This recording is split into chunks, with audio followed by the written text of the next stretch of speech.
Good morning everyone. I am Ram Aadhaar Kumar. Delhi public school बेलसन channel पर आप लोग को स्वागत है। आज हम बात करने जा रहे हैं भारतीय संविधान के भाग के बारे में,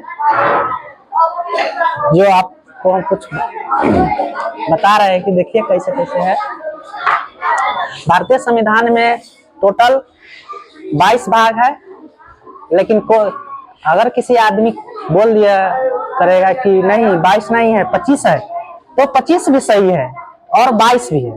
लेकिन अगर एग्जाम में अगर कोई पूछा जाए सवाल ऐसा कि कितने संविधान में भाग है, तो उसमें आपको 22 ही टिक लगाना है, ठीक है। क्योंकि 25 है, ये हम भी जानते हैं, आप भी जानते हैं कि 4 है और 4A है, ये 9 है और 9A 9B है। इस ऐसे कर करके 25 भाग टोटल कुल आ जाता है, ठीक है।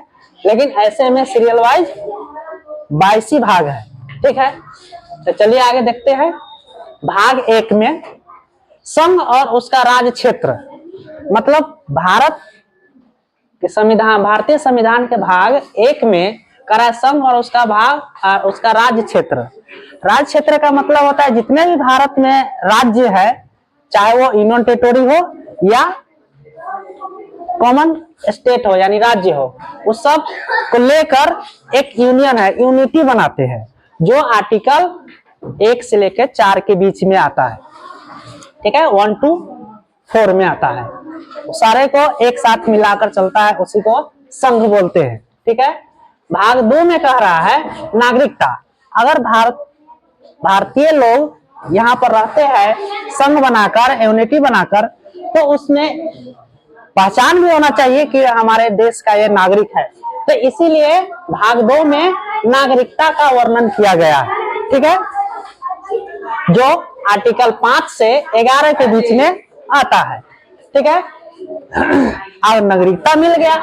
भाग 3 में कह रहा है अगर किसी आदमी को नागरिकता मिलता है तो उसका कुछ अधिकार भी हो जाता है, ठीक है। तो भाग 3 कह रहा है मौलिक अधिकार, ठीक है, जो 12 से 35 में आता है, जिसमें धर्म का, समता का, ये सब बहुत सारा अधिकार है, जिसमें हम लोग बात करेंगे आगे भी। भाग 4 में कह रहा है राज्य के नीति निर्देशक तत्व। राज्य के नीति निर्देशक तत्व का मतलब होता है केंद्र और राज्य मिलकर इस अनुच्छेद के अंतर्गत 36 से 51 के बीच दोनों मिलकर अपना शक्ति का बंटवारा करता है। जैसे कोई कानून बनाना है, कोई नियम लागू करना है, तो केंद्र अगर बना रहे हैं तो राज्य से उसको राज्य सरकार से उसको परमिशन लेकर और फिर उसमें लागू किया जाता है, ठीक है, जिसे हम डीपीएसपी के नाम से भी जानते हैं, ठीक। भाग 4A में, 4A में हो रहा है मौलिक कर्तव्य। अब यहाँ पर भाग 3 में कह रहा है कि मौलिक अधिकार है तो उसका कुछ मौलिक कर्तव्य भी होना चाहिए, ठीक है। जैसे अपने देश को रक्षा करना, देश के प्रति वफादारी निभाना, तिरंगे के प्रति वफादारी निभाना, जब राष्ट्रगान हो तो उसके प्रति अपना कर्तव्य होता है कि खड़े हो जाना, ये हमारा मौलिक कर्तव्य है। राष्ट्र के धरोहर को बचाव करना, ठीक है। भाग 5 संघ का रहा है, जो आर्टिकल 52 से 151 के बीच आता है। भाग 6 राज्य आता है, जितने भी राज्य उसके अंतर्गत आता है सारा, जो 152 से 237 के बीच आता है। भाग 7 संविधान का संशोधन, यानी 7वां संशोधन अधिनियम 1956 में जो द्वारा निर्देशित किया गया है, जो 238 के अंतर्गत आता है। भाग 8 में कह रहा है संघ राज्य क्षेत्र। जितने भी भारत के राज्य क्षेत्र है सारे को संघ में मिलाकर चलना है, वो 239 से 242 के बीच आता है। भाग 9 पंचायतें आते हैं, जो जितने भी भारत में पंचायत है वो सारे पंचायत का उपबंध है उस भाग 9 में, जो 243 से 243A के बीच आता है।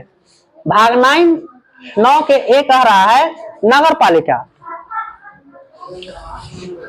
भाग 9 में कह रहा है पंचायत, जो हमारे गांव में होती है, पंचायत सेवक, पंचायत राज्य। और भाग 9 ए कह रहा है नगर पालिकाएं, नगर पालिकाएं जो नगर निगम, नगर पालिका, नगर परिषद जो बड़े छोटे शहरों में होता है, जो 243 पी से 243 जेड सी के अंतर्गत आता है आर्टिकल। भाग 9 बी में सहकारी समिति आता है, जो 243 जेड एच से 243 जेड टी के बीच आता है। भाग 10 अनुसूचित तथा जनजातीय क्षेत्र के प्रशासनिक उपबंध है, जो 244 से 244 ए के अंतर्गत आता है। अनुसूचित तथा जनजातीय क्षेत्र, जहां पर अनुसूचित जाति, जनजाति, ट्राइबल एरिया जो होता है, उसके बारे में उपबंध इसमें दिया गया है, जो आर्टिकल 244 से 244 ए के अंतर्गत आता है। थैंक यू दोस्तों, अच्छा लगे तो लाइक, शेयर और सब्सक्राइब करिए।